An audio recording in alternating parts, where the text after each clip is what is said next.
واش نقول لك يا خو، يا خو معرض الانسان يا خو، ميزي دو لوم يا خو. هاد لو ميزي هذايا يا خو فيه 17850 جمجمه تاع جدي يا خو. واش نقول لك. السلام عليكم.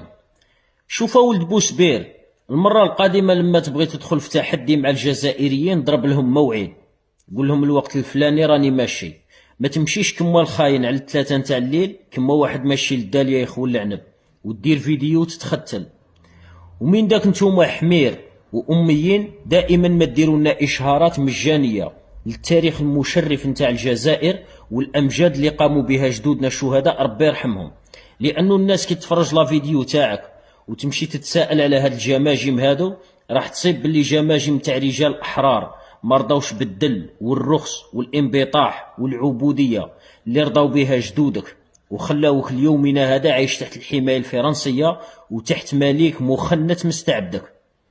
ولما تبغي تصور مع جماجم تاع جدودك انا نعطيك لادراس، راهم متواجدين في كنيسة في بورتيغال، يعني ماشي متواجدين محتفظين بهم، بانيين بهم الكنيسة بما فيها المرحاض. يعني السائح الأوروبي لما يكون يتجول ويزير أكرمكم الله ويبغي يتبول في المرحاض اللي هو أصلا مبني بالجمجمة تاع المروكي، يعني وقادر قاع يمسح فيها باسكو رخيصة ما عندهاش قيمة.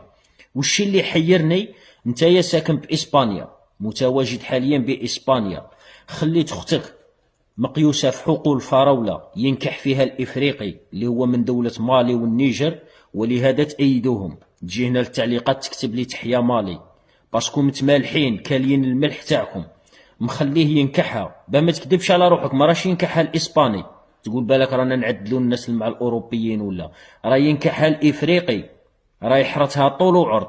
يعني نهار اللي يسقدها لك للمروك تلاقاها بالشب للمطار، كاش ما تعالجها كتصيب شا تاكل موراه.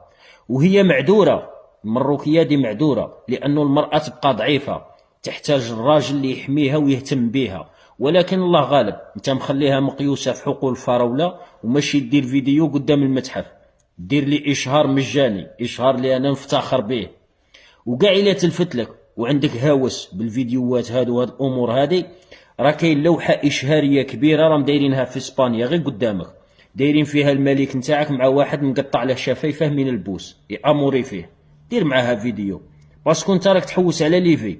اما الوطنيه وهاد الامور هادي ما تفقهش فيها، انت ما عشتهاش. وش اللي حيرني انت ما تساءلتش عدم تواجد الجماجم تاع المراركه في المتحف، رغم انه فرنسا دخلت تحتل شمال افريقيا ككل. انت جدك ما قاومش، انت جداتك اللي قاومت وقاومت بالمؤخره نتاعها، ولهذا يحشموا يحطوا هيكل عظمي نتاع بوقلاب اللي هو المؤخره تاع جداتك، يحشموا يحطوه في المتحف.